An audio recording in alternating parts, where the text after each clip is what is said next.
Hi there, this is Lee, and I'm signing in to talk about Jill Stein. I had asked some of my viewers to help me, and then maybe we could come up with some ideas regarding the Commission on Presidential Debates and Jill Stein and Ajamu Baraka and their entry into those debates. And so there's so many scenarios that it's so hard to actually plan because anything can happen. Anything can and will happen.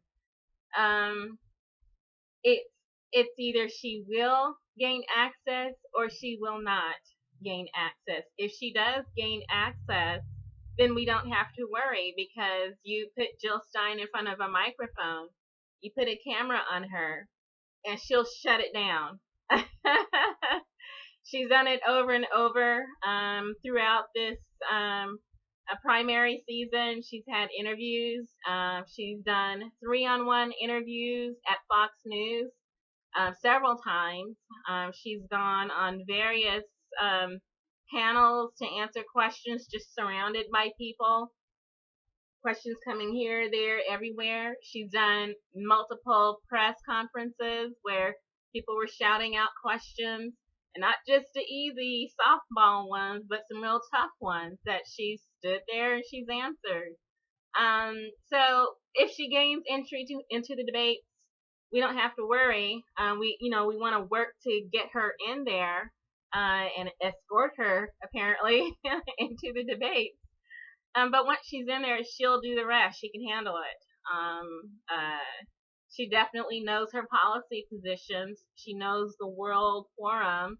She can speak on multiple issues clearly and back it up with facts, figures, statistics. I've seen her quote from memory stuff that, this think tank, that think tank.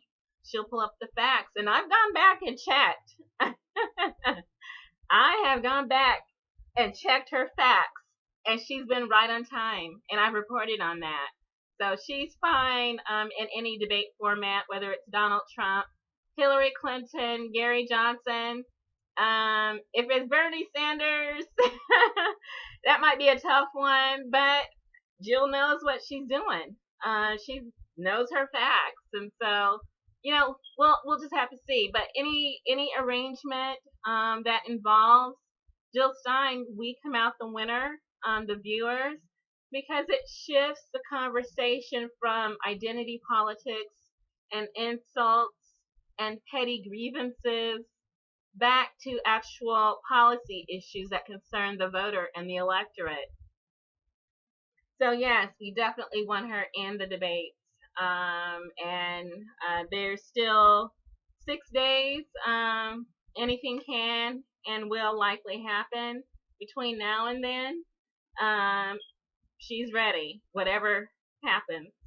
Um, Now, if she doesn't get into debates, I ask my viewers, hey, we might have to come up with some alternatives. And much as we like to think positively and think positive and focus on this, so you got to have a plan B. I mean, even with the whole Bernie Sanders scenario, people were saying, well, Bernie's going to win. And Bernie did win, but his votes were stolen. He was cheated. So, plan B. So, definitely we want to focus on getting Jill Stein in the debates.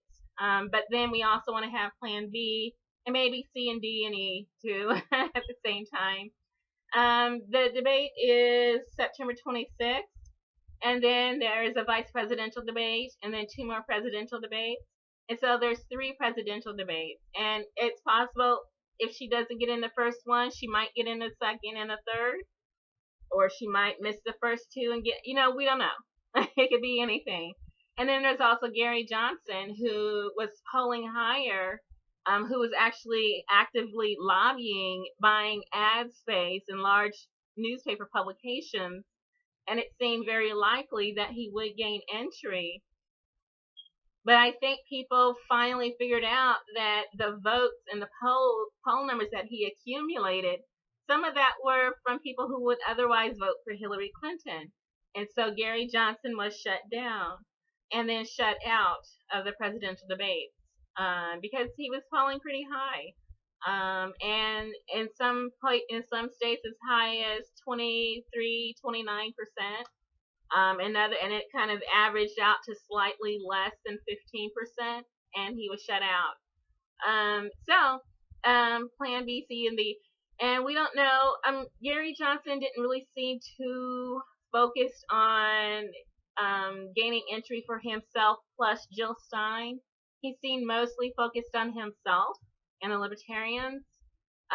Whereas Jill Stein was like me and Gary Johnson. But that's, just the way he is and that she is. It's also kind of the way Bernie Sanders was too as well. And towards Jill Stein. So we don't know if Gary Johnson will still continue to lobby for entry into the debates, the main commission on presidential sponsored debates, and he'll hold out for entry into those, or if there's another plan to debate Jill Stein in a different forum. And so that's what my viewers came up with. Gary Johnson and Jill Stein can arrange separate debates and really speak on policy issues, and arrange for those that film, that footage to be distributed in multiple formats so people could get a feel of what the alternatives were. And that's actually depending on Gary Johnson. He's been kind of not really feeling that scenario up until now. We don't know how he's going to feel tomorrow or next week, if he's going to continue to hold out. Let's see. And so that's one plan to include Gary Johnson in alternative debates. And people were saying, well, what kind of fit it, who?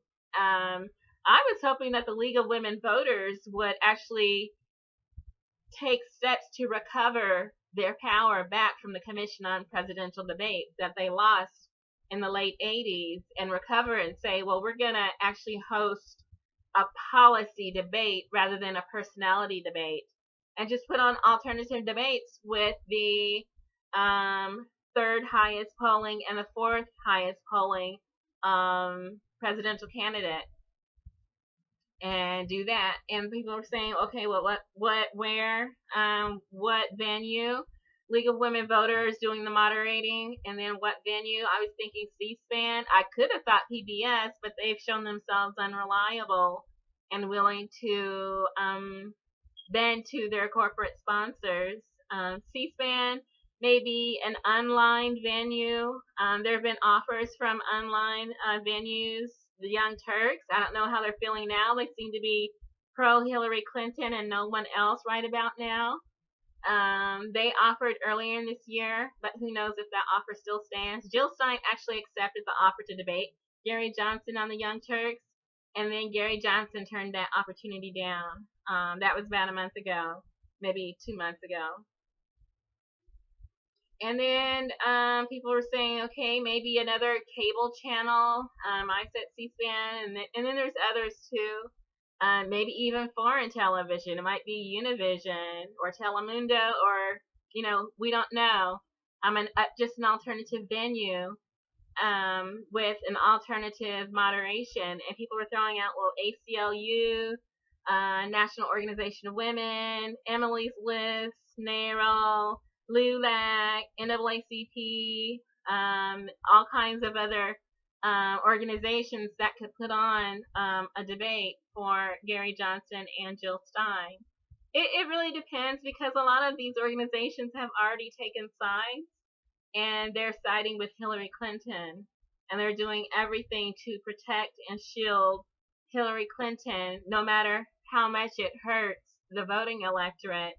They will shut down and shut out the voting electorate so much to protect Hillary Clinton at all costs. And so it has to be an organization that's focused on the people, willing to focus on the needs of the people. Fusion TV put on a town hall with Jill Stein and Ajamu Baraka. It was live streamed, and now the footage is available on Jill Stein's Facebook, Fusion TV's Facebook, Jill Stein's YouTube, and then Fusion TV's YouTube, just, wherever such things are usually available. And it was a great interview. It was a town hall. But there were like lots of questions from the moderators and then from people who were invited in the studio and then online to throw out questions.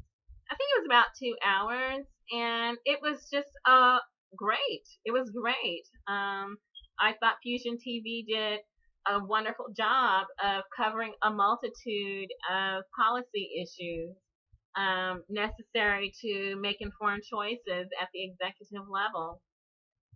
Anyone who watched that would say, you know, Jill Stein and Ajamu Baraka are very knowledgeable about world events and domestic policy and are very focused on the future, even keeping in mind what has occurred in the past in order to guide their decisions. There were a few of the usual gotcha questions, but Jill Stein's gone very adept at answering those. They asked about the vaccine. They asked Ajamu Baraka about the Uncle Tom stuff. And, you know, again, they asked, are you going to apologize? And Ajamu Baraka goes, for what? So that answered that question. And it's funny that that actually came up as an attempt to, and I've seen it come up before in alternative formats where people have been trying to get at Jill Stein for what Ajamu Baraka said. But I saw a poll on Truth Day regarding the Uncle Tom statements, and there were three, entries like, do you find this offensive and should he apologize? And then about 84% of the respondents said no and no. And so, this is how he feels, and most of the public, kind of doesn't feel differently. So, I don't think he's going to apologize. I mean, you can keep asking, that's dead end street. It's not going to happen.